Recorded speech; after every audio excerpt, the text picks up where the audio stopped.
Hi everyone.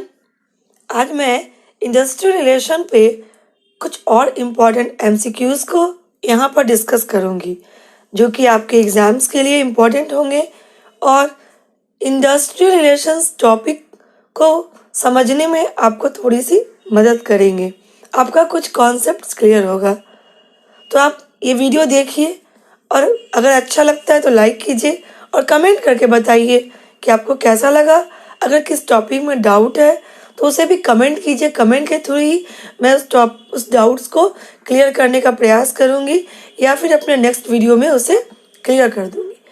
तो मेरी कोशिश यही है कि आपका कॉन्सेप्ट क्लियर हो जाए ताकि आप एग्ज़ाम का जो आप प्रिपरेशन कर रहे हैं वो अच्छे से हो सके। तो चलिए आइए शुरू करते हैं। Question number 1, which of the following is a free enterprise system? Option है ए सोशलिज्म, बी कैपिटलिज्म, सी कम्युनिज्म, डी यूरोपियनिज्म। इसका सही जवाब आप देने का प्रयास करें और फिर चेक करें कि आपका आंसर सही था या नहीं। देखिए, फ्री एंटरप्राइज सिस्टम वो होता है जिसमें कि कोई भी अपने मन से कोई भी बिजनेस कर सके, कोई कंपनी वो एंटर कर सके बिजनेस वर्ल्ड में, उससे बाहर निकल सके। प्राइवेट सेक्टर्स इसमें ज़्यादा होते हैं, गवर्नमेंट का इंटरफेरेंस कम होता है, तो उसे बोलते हैं फ्री एंटरप्राइज सिस्टम। तो ये कब होगा, ये किस सोसाइटी में ज़्यादा हो सकता है? जहाँ पर कैपिटलिज्म हो, पूंजीवादी जिसे बोलते हैं सभ्यता, सोसाइटी, समाजवादी नहीं, इस सोशलिज्म नहीं होगा। तो इसका आंसर है बी कैपिटलिज्म। कैपिटलिज्म के अंतर्गत फ्री एंटरप्राइज सिस्टम ग्रो करता है। चलिए क्वेश्चन नंबर 2 देखते हैं। A situation where management is unable to provide employment due to non availability of work is called. Options हैं A lockout, B lay off, C termination and D attrition. सही इसका जवाब दीजिए। ये जो चारों टर्म है उसका सही मतलब और जब क्लियर कॉन्सेप्ट क्लियर होना चाहिए, क्योंकि सबका मतलब ही होता है कि किसी भी ऑर्गेनाइजेशन से किसी भी वर्कर्स का, एम्प्लॉयज़ का हटना या हटाना। अब ये अलग अलग सिचुएशन में अलग अलग वर्ड को यूज़ किया जाता है। यहाँ पर क्वेश्चन कह रहा है a situation where management is unable, जहाँ पर कि मैनेजमेंट चाहता तो है काम करना, उसको रखना, लेकिन वो अनेबल है कि उसके पास काम ही नहीं है। अब काम नहीं है तो वो किसी वर्कर को या एम्प्लॉयज़ को कैसे रख सकता है? तो उस स्थिति को में उसे जब एम्प्लॉयज़ को हटाना होता है तो उस स्थिति को क्या कहते हैं? देखिए, जब एम्प्लॉयर अनेबल होता है काम देने के लिए तो उसे बोलते हैं ले ऑफ करना। अब वो नहीं चला सकता उस कंपनी को, अब उसको हटाना है, बंद करना है, तो ले ऑफ करता है।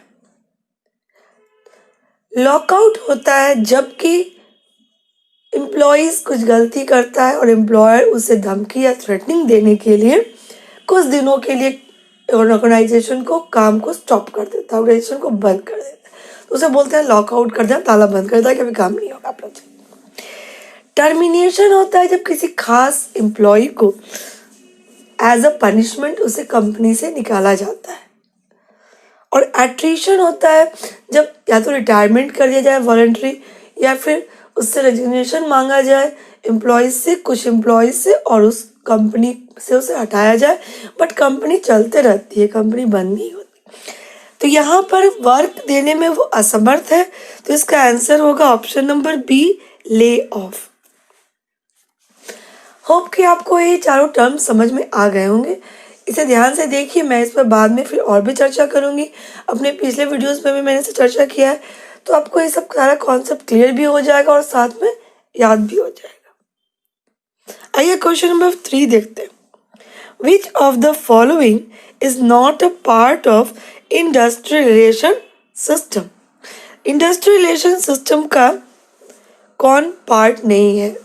हम लोग इंडस्ट्रियल रिलेशंस पढ़ रहे हैं, तो देखते हैं options. A government and employers, B trade unions, union federations और associations, C foreign companies, D labour codes and tribunals.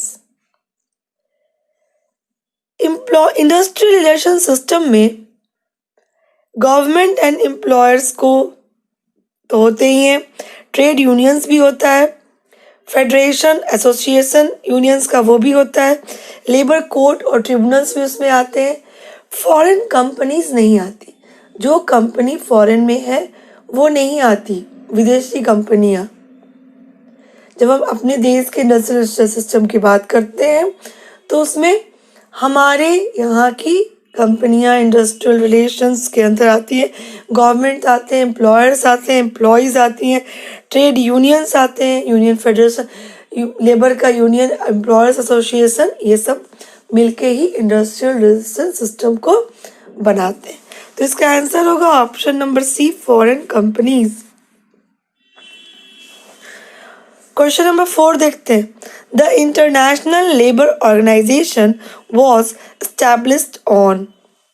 International labour organisation labour के वेलफेयर के लिए एस्टैब्लिश किया गया था और वो अप्रैल 1919 में एस्टैब्लिश हुआ था।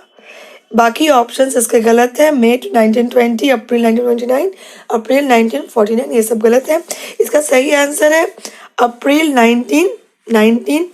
इंडिया इसका फाउंडर मेंबर है। जिस समय ये ऑर्गेनाइजेशन इस्टेब्लिश किया गया था उसी समय से इंडिया इसका मेंबर है और ये एक ट्राईपार्टाइट बॉडी है। ये भी याद रखिए, इम्पॉर्टेंट पॉइंट है। इसमें मैनेजमेंट, वर्कर्स, गवर्नमेंट सबके मेंबर्स इसमें एज अ मेंबर इसमें होते हैं। तो ये कुछ पॉइंट्स याद रखिए। आईलो पे मैं बाद में और भी विस्तार से चर्चा करूंगी। ये बहुत ही इम्पोर्टेंट टॉपिक है ह्यूमन रिसोर्स मैनेजमेंट का। तो चलिए अभी आगे बढ़ते हैं और देखते हैं question number 5। Which of the following are the non economic causes of disputes. Options है A ill treatment by staff, B sympathetic strikes, C indiscipline and D all of these. Strikes mainly दो तरह के होते हैं, economic, एक non economic. Economic वो होता है जो इकोनॉमिक रीजन से उत्पन्न होता है।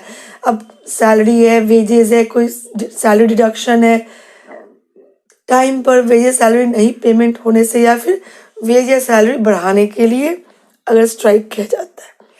और नॉन इकोनॉमिक स्ट्राइक्स होता है, स्ट्राइक्स नहीं कर सकते उसको डिस्प्यूट्स। डिस्प्यूट जब पैदा होता है तभी कोई भी स्ट्राइक या लॉकआउट होता है। तो नॉन इकोनॉमिक डिस्प्यूट्स तब होता है जबकि कोई पैसे को लेके नहीं होता है, वो दूसरे रीजन से होते हैं। जैसे यहाँ पे इल ट्रीटमेंट बाय स्टाफ, आपका सुपरवाइजर, आपका स्टाफ जो है वो उसका बिहेवियर गलत है, गलत तरीके इल ट्रीटमेंट माने गलत तरीके से बिहेव करता है, तो भी वर्कर्स स्ट्राइक पे चले जाते हैं या फिर डिस्प्यूट पैदा हो जाता है। सिंपैथेटिक स्ट्राइक वो होता है जैसे कि अगर किसी कंपनी, किसी ऑर्गेनाइजेशन में स्ट्राइक है, उसको सपोर्ट करने के लिए पॉलिटिकल पार्टीज़ या फिर जो भी स्ट्रेंथन पार्टीज़ एसोसिएशन है वो भी स्ट्राइक पे आ जाती है। तो सिंपैथी के रूप में स्ट्राइक करती है, उसका अपना कोई मॉनेटरी फ़ायदा उसमें नहीं होता है, तो वो भी नॉन इकोनॉमिक के अंतर्गत आता है। अब इनडिसिप्लिन है, कुछ गलत बिहेवियर हो रहा है तो वहाँ पर डिस्प्यूट हो रहा है, वर्कर्स गलत कर रहे हैं, डिसिप्लिन वे में आ रहे हैं, तो वहाँ पर भी डिस्प्यूट पैदा हो जाती है एम्प्लॉयर्स और एम्प्लॉयज़ के बीच में। तो उसका रीज़न लॉकआउट भी हो सकता है, कुछ भी उसका वर्कर्स को निकाला भी जा सकता है डिसिप्लिन के वजह से, तो भी डिस्प्यूट्स पैदा हो जाते हैं। तो ये भी जो रीज़न है डिस्प्यूट का, ये नॉन इकोनॉमिक है, पैसे को लेकर नहीं है, बिहेवियर को लेकर के डिस्प्यूट्स अराइज हो जाते हैं। तो यहाँ पर तीनों ही ऑप्शन सही हैं, तो इसका सही ऑप्शन होगा option number D, all of these. मैंने यहाँ पर आज कुछ इम्पॉर्टेंट एमसीक्यूज को डिस्कस किया है। डिफरेंट टाइप्स ऑफ एमसीक्यूज को मैं लेके आती हूँ ताकि अगर मैंने अपने पिछले वीडियोस में कुछ कॉन्सेप्ट को पढ़ाया है तो आपका वो भी यहाँ पर रिवीजन हो जाए, उससे संबंधित ही कुछ एमसीक्यूज हों ताकि आपको कुछ और कॉन्सेप्ट क्लियर हो जाए। मेरी कोशिश यही है कि मैं जिस टॉपिक को आपको लेके यहाँ पर डिस्कस करूँ उसको अच्छे से समझा दूँ ताकि आपको कहीं भी कोई कन्फ्यूज़न रहे, कन्फ्यूज़न कोई अगर नहीं रहे और अगर रहता है तो आप उसको फिर से कमेंट में कमेंट कीजिए ताकि मैं उसे क्लियर कर दूँ कमेंट के थ्रू। वहाँ पे मैं कमेंट करके आपको बता सकती हूँ कि क्या सही है, इसका आंसर हो सकता है। और अगर आपको मेरा प्रयास अच्छा लग रहा है तो कमेंट कीजिए, और उन लोगों का थैंक्स जिन्होंने अच्छे कमेंट्स किए हैं, जिससे मुझे मोटिवेशन मिलता है, अच्छे रिव्यूज़ लिखे हैं, ताकि मैं और भी इस पे अच्छे से वीडियोस बना के आपको लाऊं, ताकि आपका जो कि प्रिपरेशन है वो अच्छे से हो सके और आपको फ़ायदा हो। और अपने दोस्तों के साथ इसे शेयर करना ना भूलें ताकि ये ज़्यादा से ज़्यादा लोगों तक पहुंच सके और मेरा जो ये प्रयास है वो सफल हो। मैं ये वीडियोस आपके लिए ही लेके आती हूँ ताकि आपको इसका बेनिफिट मिले।